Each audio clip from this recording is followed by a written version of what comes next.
Today's guest is Dr. Ted Wiard.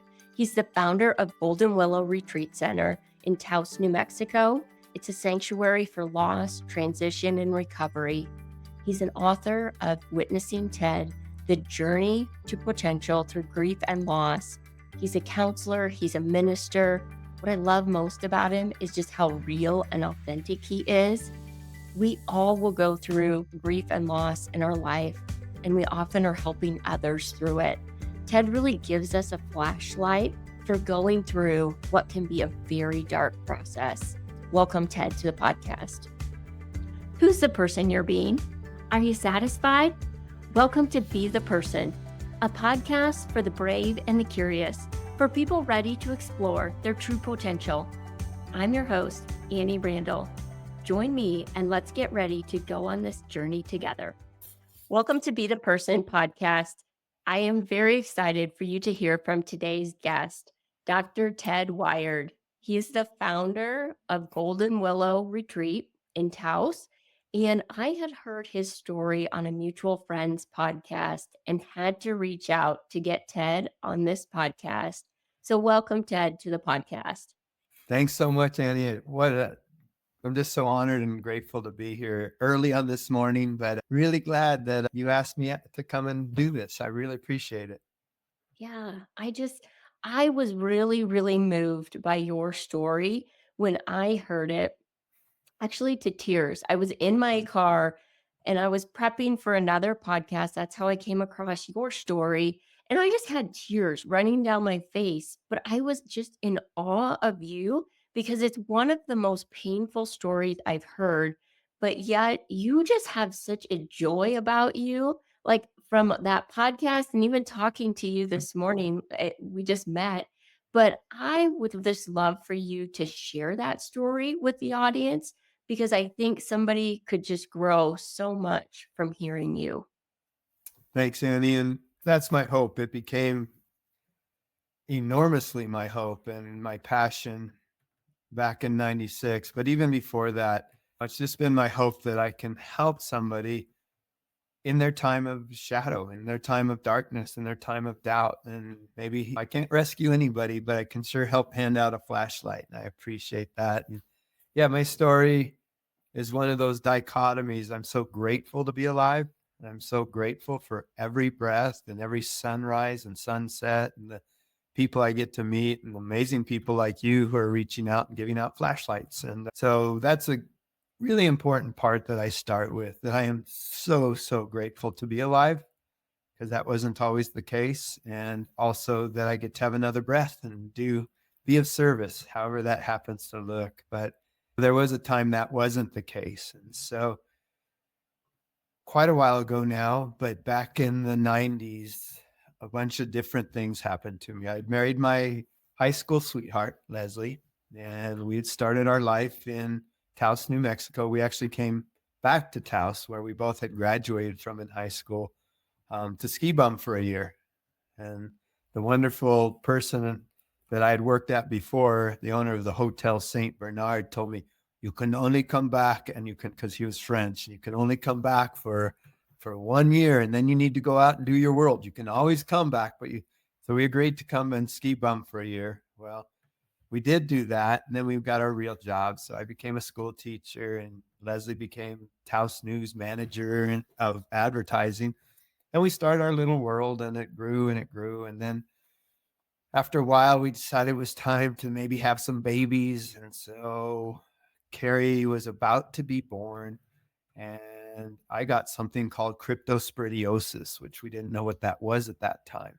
And I almost died. And a lot of people were dying of cryptosporidiosis, mostly from the AIDS world, the HIV world. They didn't even really know what AIDS was, but I almost died.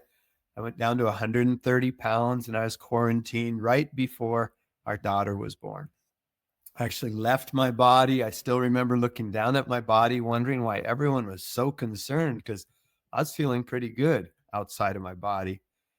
And then all of a sudden I slammed back into my body, and Carrie was born, and I was pretty exhausted, but we started our next part of our world. And so life went on, and we started to rebuild that world, and we decided to have another baby. And we had a miscarriage, and it was the first time Leslie and I were on different pages because we had grown up together. Luckily, we were in the same book. I had the loss of, whoa, we're going to have another kid. Oh. She had that loss of that relationship she was already in internally. And it really shook us, and it really let us know that luckily we could stay in the same book, even if we're on different pages, because we were just kiddos. We were about 25 years old. And so it really shook us up, but moved through that. And luckily we got pregnant again. Right before Amy was born, my brother died in a shipwreck up in Alaska. And it just shook me. He was my little brocito, and he is my little brother. And we had done a lot together and played a lot. He died in a commercial fishing accident where a rogue wave had flipped the boat. His body was the only body ever found. And so we were pretty shook up, but we didn't really think about it we thought about it a lot, but there wasn't a lot of processing because then Amy was born. It was like, wow, because she was quite the sparkle, like just the sparkle like off of a snowflake when the sun hits it just right. So Amy was born, and so we had 2 kiddos, and things were going on, and we were all psyched. And when Amy was about 1, we found out that my wife Leslie had cancer. She had sarcomatoid renal cell carcinoma.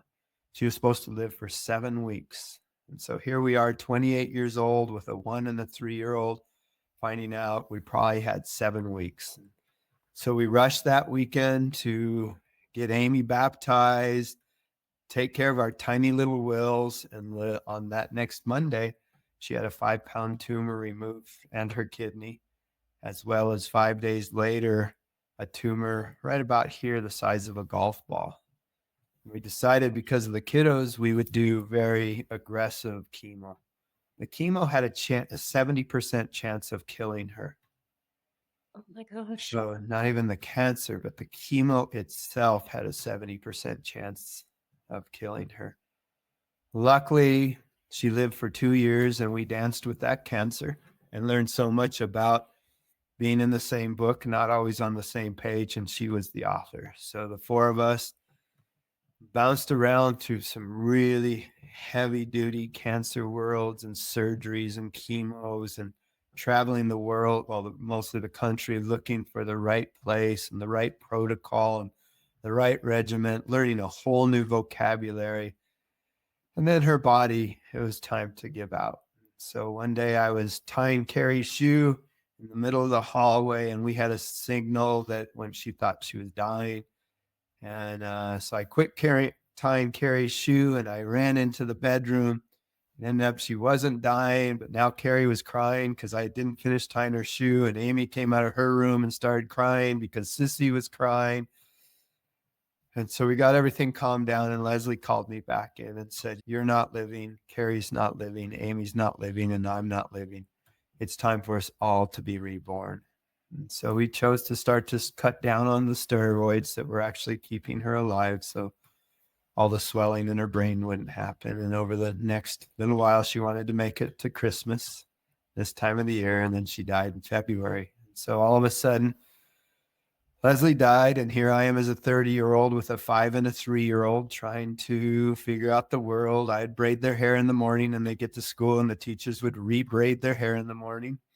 Some mornings I showed up with a big brown paper bag with their clothes, and they'd still be in their pajamas. But the town really helped me learn how to be a single dad. Leslie did too in the time she was walking through cancer. And the 3 of us became an amazing team. Actually, the 4 of us. I have to include our dog, Mai Tai. She was so important in this whole process of just being the witness and the unconditional love and saying it's all okay as a black lab golden retriever. Just she could give us that chillax in the most radical times. So the girls and I and Mai Tai started our new life and tried to figure out life, and things were starting to move forward. I was teaching school and teaching. I was also a certified tennis pro, so I was teaching tennis, and we had things moving forward. Life was starting to seep in this huge gap. And all of a sudden, I was coaching the Taos Tigers tennis team in Albuquerque, and I got a phone call, and it was my stepfather. He said, "Ted, this is not a joke. There's been a horrendous crash. Your mother-in-law, meaning Rachel, and Amy have died, and it doesn't look good for Carrie." So Amy died immediately in that car crash, and Rachel died, my mother-in-law, and they flew Carrie down to Albuquerque, not because that's where I was, that just happens where I was coaching. And then she died the next day. From that, I was devastated. I was destroyed. I was shattered. I had no idea of what to do. And really, I just wanted to die and go be with my family. And so from there, I went on a journey, slowly I ended up in Australia and New Zealand, in different places, really wanting to die. Not really, it definitely was not any type of vacation. It was truly searching for myself. I just didn't know it at the time. And luckily, I didn't. I slowly checked myself into a treatment center after the treatments for drugs and alcohol, and I didn't do either. From the treatment center, I had this God thing. If there is a God, God must be bad. So I'll have there not be a God, but why do I keep praying to God to help me out? And so, as a good April Fool's, spontaneous kind of guy, I went to ministerial school. So, for the next 3 years, I happened to have gotten a job at that time. I was a dean at a small college in North Carolina, which is where the ministerial school was. So, for the next 3 years, went to the ministerial school where I met my present wife, Marcella. And one day she said, "Are you ever going to do that grief thing? Or is that just an idea?" And so in a month, we sold everything. We bought a funky beige RV, 1983 beige RV that we named Shotgun Shirley, because every time we put gas in her, she would backfire 2 times, and off we'd head down. It was like the grapes of wrath. And we headed back to Taos, and we slowly started the retreat center called Golden Willow Retreat. At first, it was the RV parked at my parents' house, but now luckily it's an emotional sanctuary located in Arroyo Hondo by Taos, New Mexico, where people come so they can maybe do the journey that I did quite alone, but have the support and knowledge and holding to allow someone to heal on their journey of healing. So that's a quick synopsis, not very quick, but of my world. And so that's the story that got me here. I do have a private practice for good old therapy. We have Golden Willow Retreat, which is the emotional healing sanctuary focused on grief, loss, and trauma. And I'm also the director of a program at Southwestern College, which is called Trauma, Grief, and Renewal, which is a certification program for people to become grief counselors. And I have a good life, a busy life, but a good life. So that's a little bit of my story. Yeah. And I'm sure our listeners are listening, kind of like I was, of just like, oh my gosh, that is a lot of loss and just hardship. And how do you, after the girls died, like, how did you even put one foot in front of the other? That's a great question. At the beginning, I can't really answer, not because of privacy. I really don't know. But luckily, and I think it was our town, it was our community, it was the valley, and also the deaths in my personal life and the losses in that type of world. Nobody wanted to die. I mean, it was time for Leslie to die, but her most enormous grief was she was going to have to leave us. Not her dying, but she was no longer going to witness the things that ended up I didn't get to witness either, except for those few years before the girls died. But somehow I knew I needed to take another step because I couldn't be the Walking Dead, even though I felt I was, because they didn't have a choice.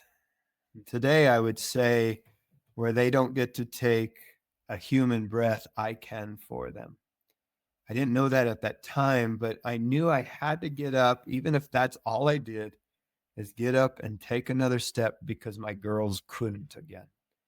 And so somehow doing that and then having wonderful people, the owner of the St. Bernard in Taos, he came up to me when he saw my house had just become kind of this place where people came and hung out, but didn't really do, or at least didn't do healthy behaviors while I stayed in the back bedroom just shopping. He Yeah. walked up and he handed me $3,000 and the keys to his house in Maui and said, "You must leave."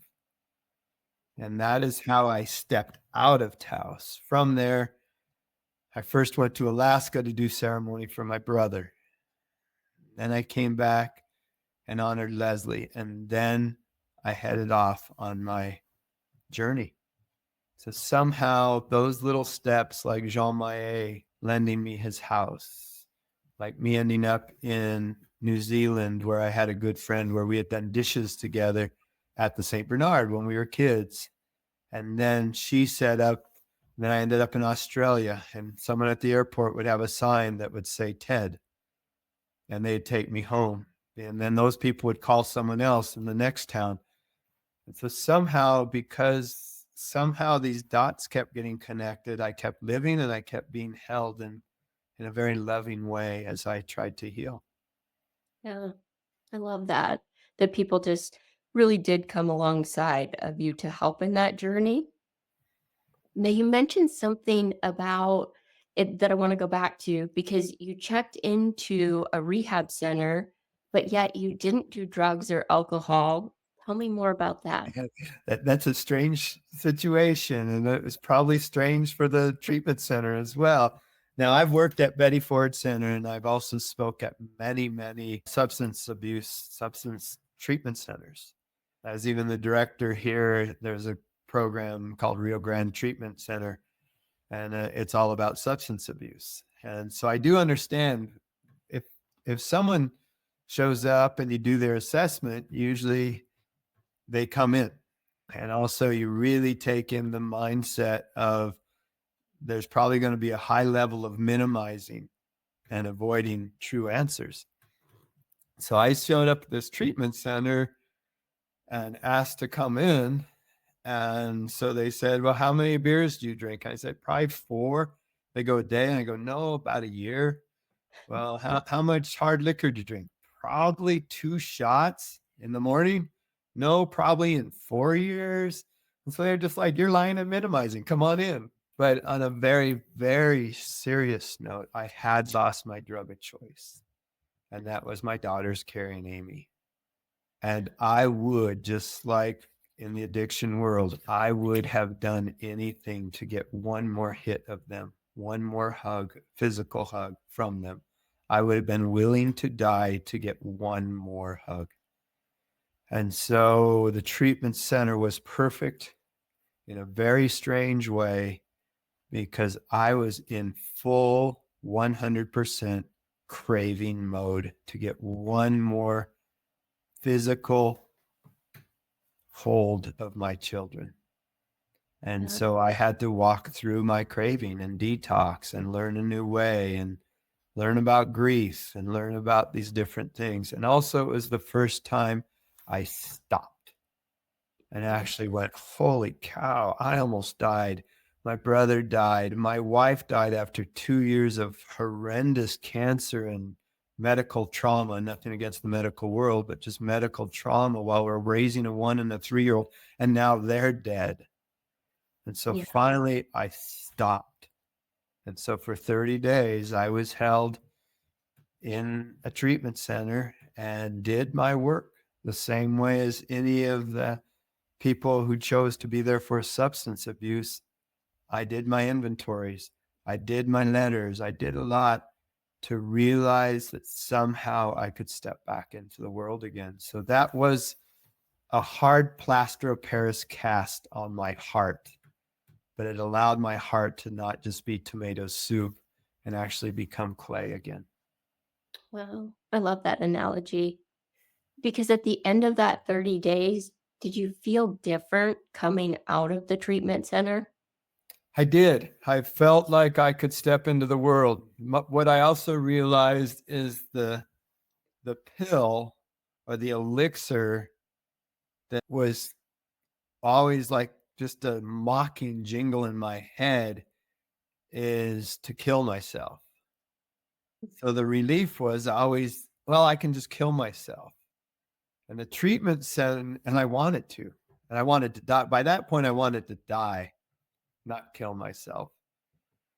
But I definitely would have loved an accident to let me go be with my family. Just like most people deep in addiction don't really want to take another hit.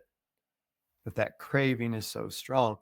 So what it allowed me is that chance to take away that caveat I had. Well, I can just kill myself. So that was, I'm going to check myself into treatment. And if this doesn't work, then I will have done everything and then I can die. And so I went in with that. So I removed that safety net. That wasn't a very good safety net. But Yeah. so that was one of the things I removed. So when I came out, okay, now I'm going to live. So what am I going to do about it? And how am I going to do it? And so reintegrating back in the world was not easy. I made a lot of mistakes and I fumbled around and relationships were funky and didn't really know what I was doing because I hadn't done the world really without Leslie and the girls since I was 16 years old. And so it's Yeah. kind of a 33-year-old, 16-year-old with the world demanding I'm a 50-year-old. And so slowly I could bring all those together, but it means I stumbled around and like most people in life had to find my way. And so physically, mentally, emotionally, and spiritually, I had to build those pillars in order to hold a platform that would hold. And luckily and gratefully, and I give myself credit because it was a lot of work, I did that and slowly was able to find my place in this world. And the ministerial school is very important because I had to regain something bigger than me. And you mentioned that struggle between, and I'm listening thinking if I was in your shoes, I would have the same struggle of just, man, if God is good, why would he let this happen? But yet I know there's a God because I'm praying to him. How did you match those things up? I talk about something called God shots, and it's probably because of the treatment centers and the treatment centers I've worked at and that sort of thing. So instead of this shot, the God shots really helped me out. When I was in Australia on Thanksgiving Day, I was in the Dantree rainforest. Well, guess what? They don't do Thanksgiving in Australia. And I was alone. I was like, what's there to be thankful for? My family's dead. I feel dead. And I'm not even in my own country. I was in a beautiful, wonderful country. Da, da, da, da. And right then, 4 turkeys ran across the trail. I actually ran to the car, drove down to Cairns, and went to the library just to make sure there were turkeys in the Dantree rainforest. And so these little God shots, mostly from nature and from Mother Earth, really kept letting me know, Ted, there's a bigger picture. There's something bigger than the picture you're caught in. And so it allowed me that time to start to have these symbols, these God shots say, Ted, there is something bigger. You don't feel like you're being held, but you are. And then a woman told me, a really wonderful counselor at treatment, said, God is understanding. And I was like, how can you say that? And she goes, no, no, no, no, Ted. Ted, what I'm saying is God is standing under. If you use understanding and turn it around. So God is standing under. And somehow when she took her fist and she put her palm and went down here, it was like my free fall into that palm. And what I felt she was saying is God isn't doing to you, but God stands under as you walk through this human experience. And between that ministerial school and really the God shots of nature, I was able to open up to, okay, this part I'm not liking at all. At all. I don't want to be doing this. But if I'm having to do it, I will never be alone in doing it. And so it allowed me that room to sit with the dichotomies of a really difficult story. I don't minimize my story. I'm not caught and I'm not defined and confined by my story, but I don't minimize it. I don't sugarcoat that at all. And I am so grateful for what I get to do today. And so these become the bridge between is that spirituality lets me be more present. So I'm not caught in the past, overwhelmed by the future with the two just colliding. And that's the holding that I just feel. So free falls, I feel I do get to be caught now. Yeah. I've never heard it described like that. Whereas, like when you put your poem out and you say you're free falling and God catches you like that, I I'm a super visual person, so that really helps me of like, oh my gosh, I love that analogy and have never thought of it like that before. Someone the other day was talking, asking me, it was my niece.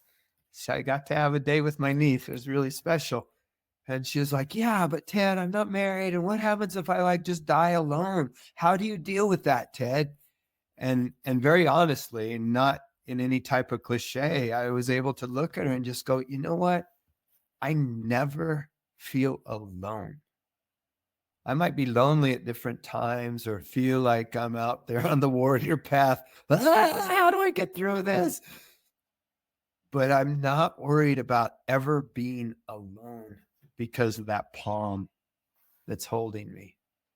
So it's not due to my wonderful partner, Marcella. It's not, I just know no matter what this life story is, I'm not alone. And so that's how important that peace has come. So I don't go to panic of being alone. Yeah.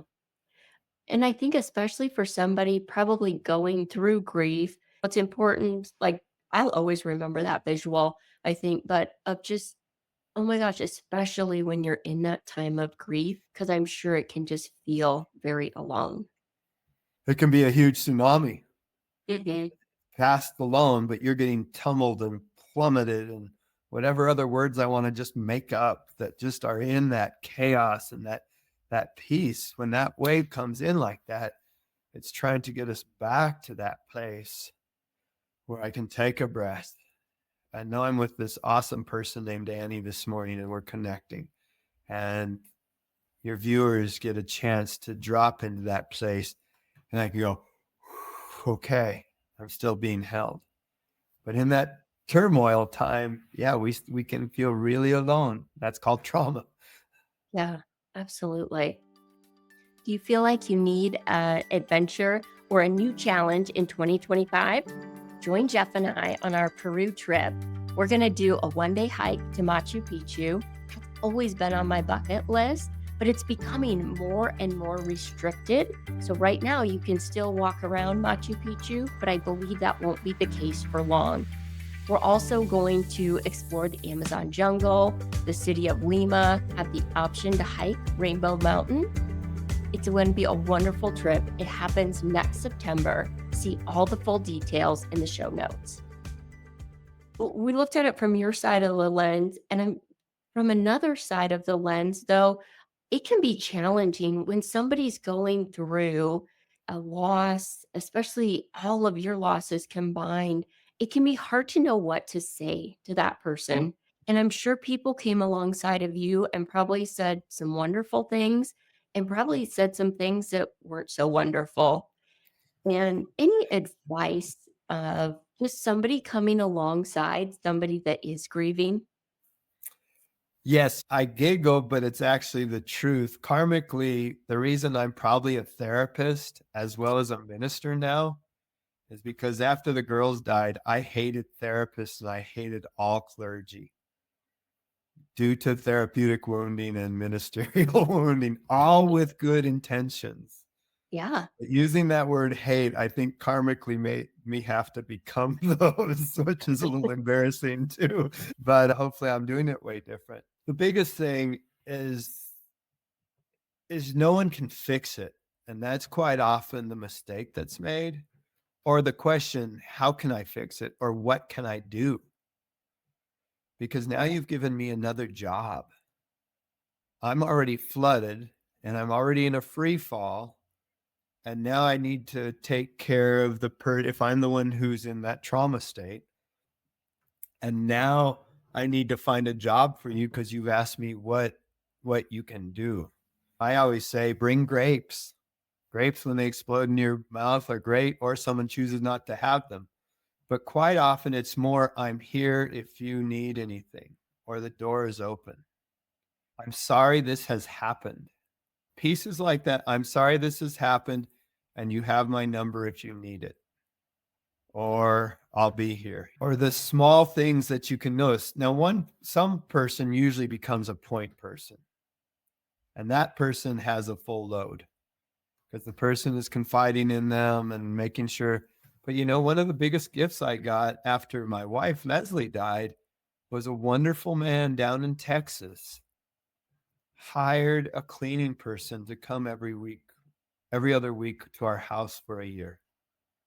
And so I knew no matter what, in that chaos, every 2 weeks, the house would be clean again. And so those small pieces that aren't small, that can just happen. And still you ask because you don't want to trespass.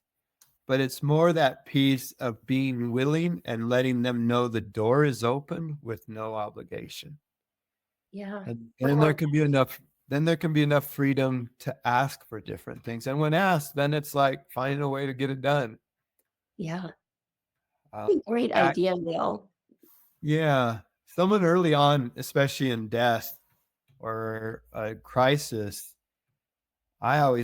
people call me here in northern New Mexico. And so it's like, okay, you need to find a point person, unless it's my inner circle, and it can't be me because I've got 22 of you. And that point person is the one who's writing down numbers, answering the phone, and telling the person you don't have to call them back unless you want to. You don't have to do thank you notes, but keeping track of the condolence letters so that maybe even in 10 years, someone gets to look back and look at that list. Or maybe right away if they choose. But taking those logistics out allows a little less flooding and allows a tad more oxygen in a place that feels like there is no oxygen, only mud.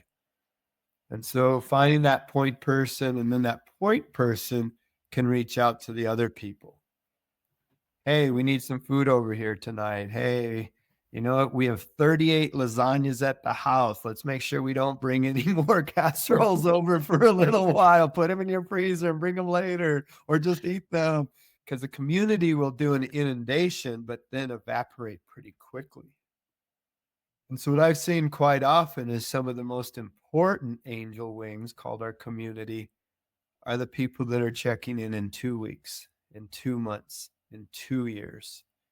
And then in 20 years, just saying, hey, I remember. And so that inundation can be so flooding. It's what. Luckily, Jean Maé came up and told me you need to leave, because there was 30 people living at my house, mostly drinking and doing other things. I still don't know how many babies were made during that time, because that's not what I was doing. And that's part of trauma. But, trauma is fight, flight, freeze, fornicate, feast, and use if I'm an addict. And so, but also I had someone that said, Ted, you need to get out of this. So finding someone that's just kind of helping host and being a filter so that good energy is coming in, and helping just to allow. I like to think of it in trauma. We first have surgery because we've had some sort of amputation that's very blunt, but loss is blunt. There's not working around it. And then we get to have surgery, and then we're in the recovery room, but we have a really tough nurse who's not letting many people in there. And then we slowly start to integrate back into the world.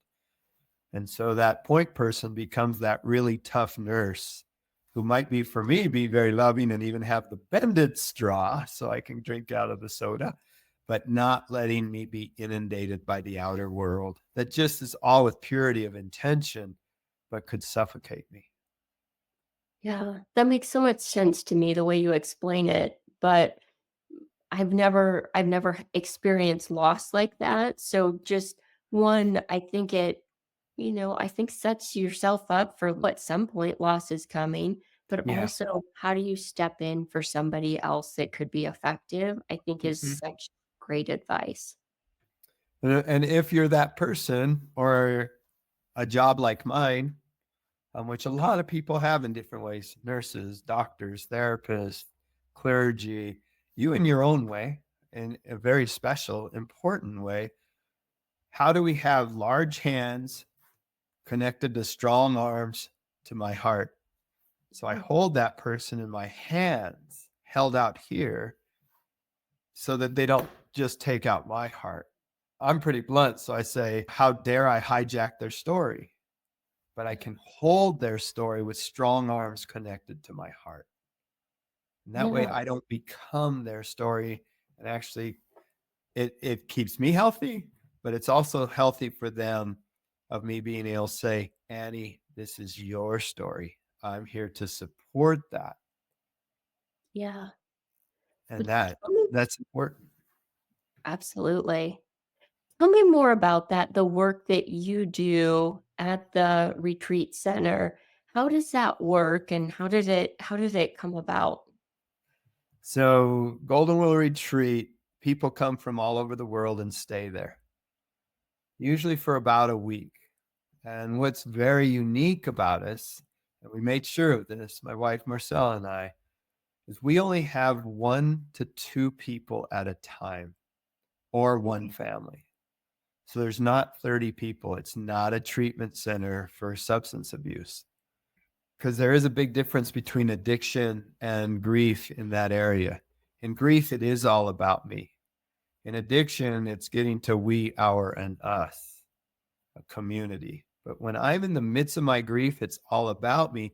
And how I'm able to step back out of that again is to do the healing here and then step out. Otherwise, I have unresolved, delayed grief, and quite often that leads to addiction. So I don't want that piece either. So at Golden Willow, we only have 1 to 2 people or one family, and they arrive and they stay, and we work with them physically, mentally, emotionally, and spiritually in their way.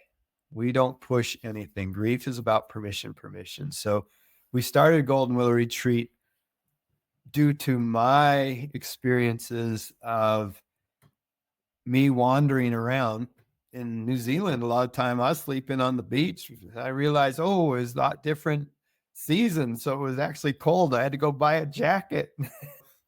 And so most people in the midst of a loss or after a loss do some sort of journey. Book The Alchemist is a great example to come around to slowly refine oneself.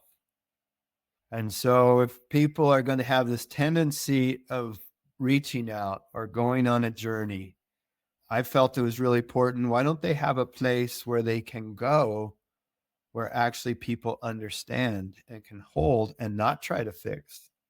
Because fixing would mean Carrie and Amy are still alive. I can heal, but I can't fix that.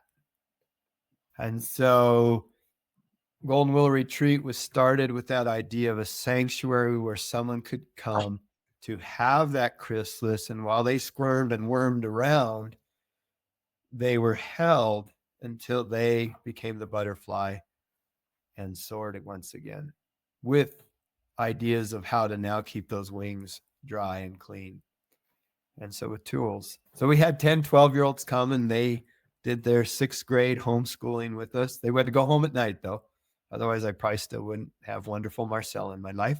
But their whole curriculum, we built a little chapel, the Capilla de las Angelitas, the Chapel of the Little Angels, with a mission of it's always open and kind of warm, rather than quite often, many places are always warm and you can't get in. So there's no lock on the door. People come and light candles and set them up. And then the house itself is very comfortable. And so people get to have meals made for them as they do their emotional healing. So they get the therapy, they have spiritual care of their understanding, and they get body work and they go for walks in the woods. And the deer come up every once in a while and they get a God shot from a deer. And so we build a program where they are also very involved of building that program. Someone might want a sweat lodge. Someone might want to go to the Hanuman temple. Someone might want to go to the synagogue.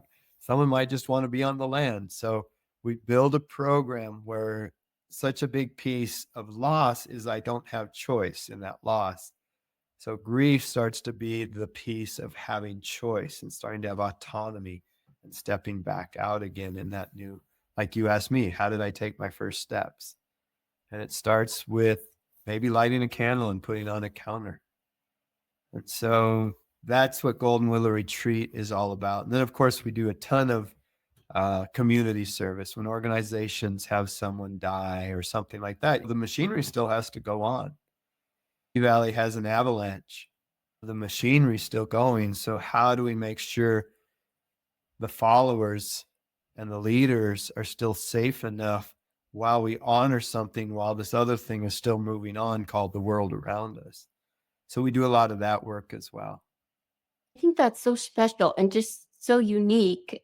Until I heard about this, I had never heard of anything like that before.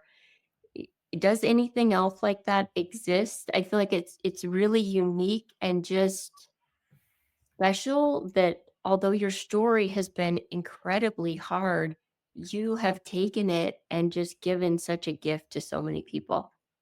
Thank you. A piece I'm still sad about is when we started Golden Willow Retreat, we could not find a grief retreat center in North America because I didn't want to copy something that was already here. Yeah. Now there were camps and there were certain religious groups, so there were certain X, Y, and Z, but not just this is for anyone in a grief process of whatever beliefs or non-beliefs. It's a sanctuary for grief. And after 9/11, because we started before 9/11, a whole bunch popped up. But that was the action and the reaction of the collective, and most of them then died out again. We have a lot of connection to Canada, and we had a family come because they could not find anywhere in Canada or the United States where a family could come to work on loss, just them. So I'm sad because I wish there was one in every community. And I'm going to keep that wish alive.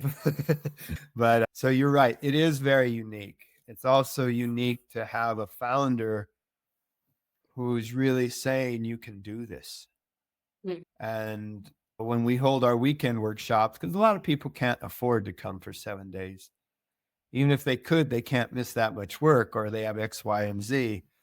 So we also have weekend workshops. And most places can't go, okay, let's have loss of a child, let's have loss of a spouse, let's have this one, and have the founder be able to say, well, I do qualify for them all, so I guess I better come and be one of the speakers.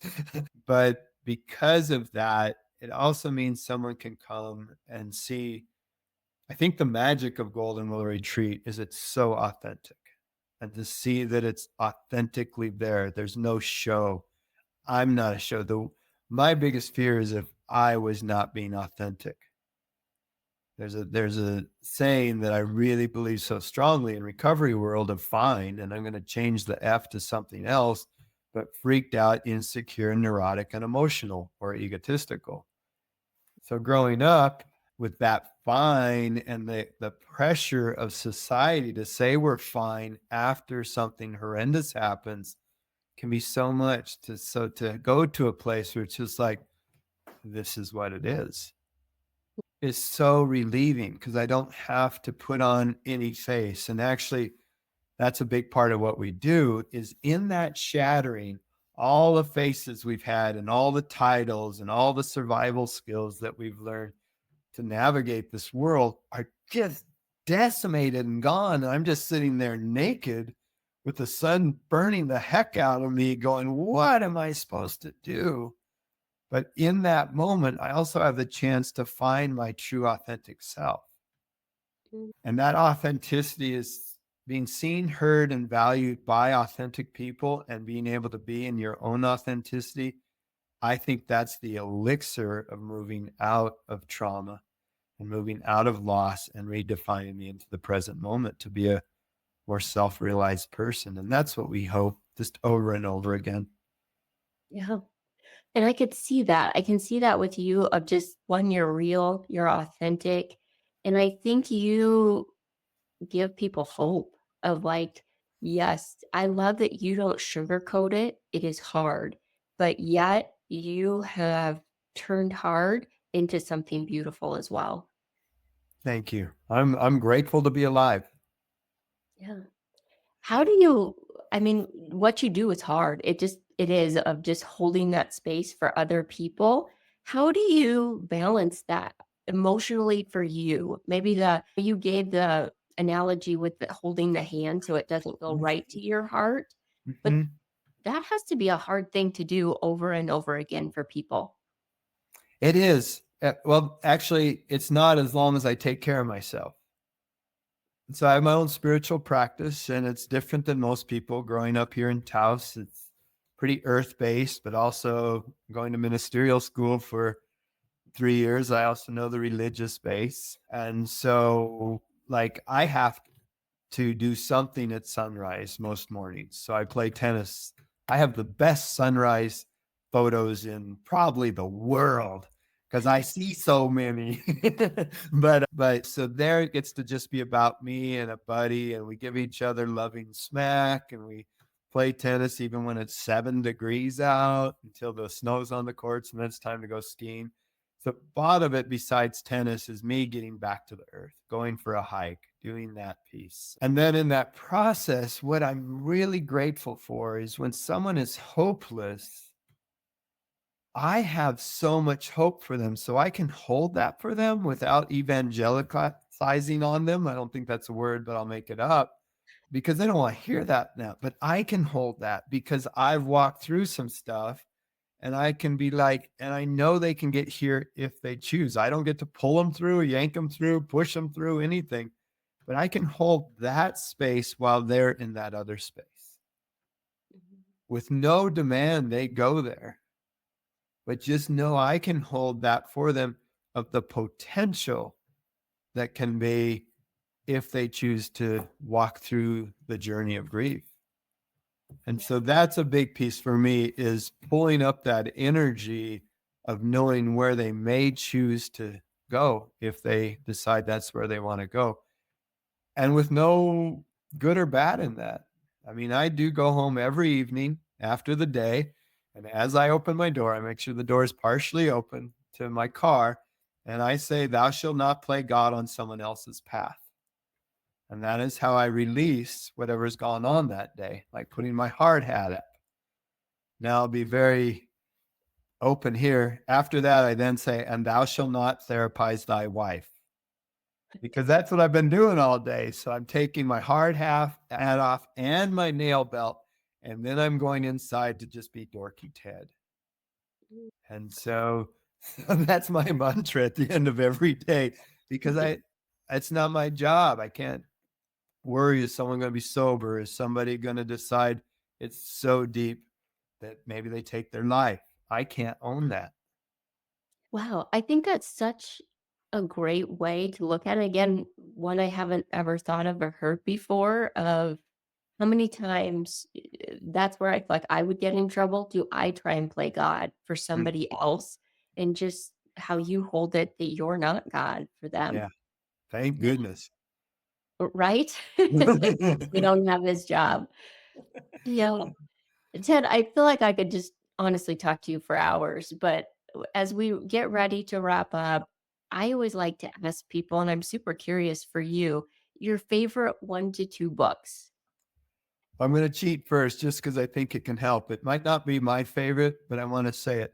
I wrote a little book, and I wrote it with a friend of mine named Carol, and it's a 40-minute book on purpose. And it's called Witnessing Ted, The Journey to Potential Through Grief and Loss. And that, not my favorite book, but I'm really proud that it was written, because it's not a self-help book. It's just a roadmap of someone having some clue to find out this is normal, this is natural, and it's not forever. And oh, other people feel this way.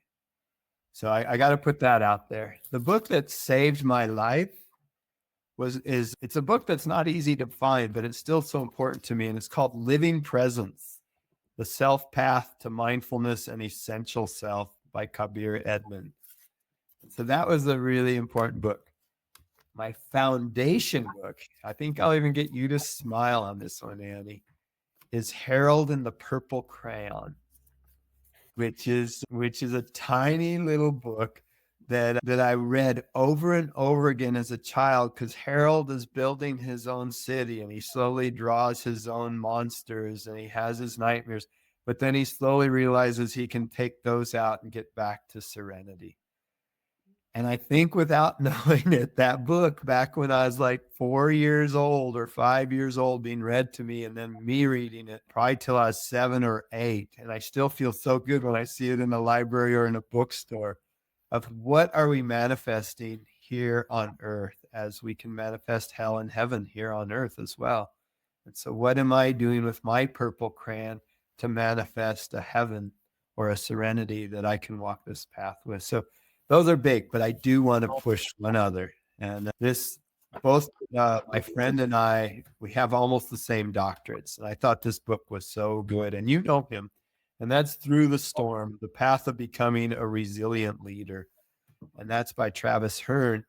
And he and I, through our own paths and parallels and connections, that book really talks about, let's not run from the storm. Let's face the storm and walk through it together. And so those are the books I think of. Oh my gosh, I love all of them. Have you seen the movie Harold and the Purple Crayon? No, I'm a little worried too. Is it good? Sure, that's why I asked. I'm a little nervous because I don't want it to mess up my Bible. Right? As a 4-year-old, Harold, of course, was Ted. So, but I think I'm gonna have to. But I'm gonna have to read the book a whole bunch of times before I go, so I remember what my foundation of that purple crayon. Yes. So I just saw that the other day because I was looking up the book for a little kiddo, and it said a movie. I was like, what? So yeah, it's funny you brought that up. I can't wait to read yours. I had told you I have it on order, but it didn't come fast enough for this interview. But I'm so thankful you wrote that because I do believe it will just give help to a lot of people. So I think your work is what you're doing is so, so important.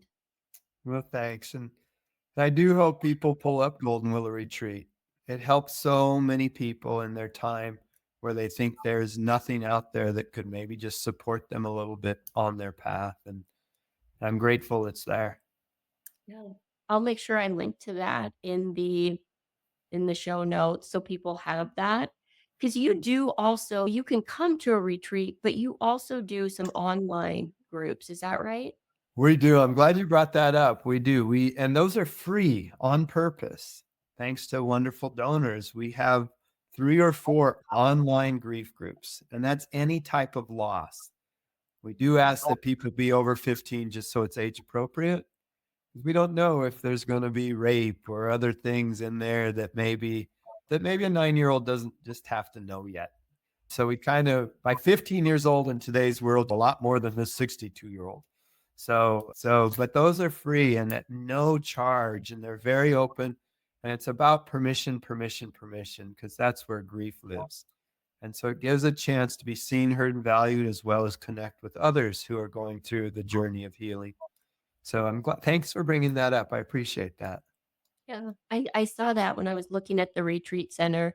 And honestly, I'm just thinking of my own contacts over the years of you want to help and hold people. And sometimes you just have no idea how or no idea how to direct them. And I Yeah. think what you're doing could benefit a lot of people. If you can't take them grapes, tell them they might want to pull up Golden Willow Retreat or hand them my book. There you go. Well, Ted, I am going to link to you and everything in the show notes. I appreciate your time and your willingness on this Saturday morning to get on with me to do this and share your story. Thank you for doing that. Oh, my honor. And thank you, Annie, for all that you're doing. It was fun to learn a little bit about you and really how you are celebrating life to its fullest and trying to help others celebrate as well. That's where I get excited, knowing I'm not a lone wolf out there sometimes, because we're not. There's a bunch of us. Yes, absolutely. Well, thank you everyone for tuning in today. And if you know somebody that is going through loss or grief, I think this would be the perfect podcast to share with them. So I just invite you to do that. And as always, it would mean the world if you would give us a 5-star review. Thanks for tuning in today. Thanks, Annie.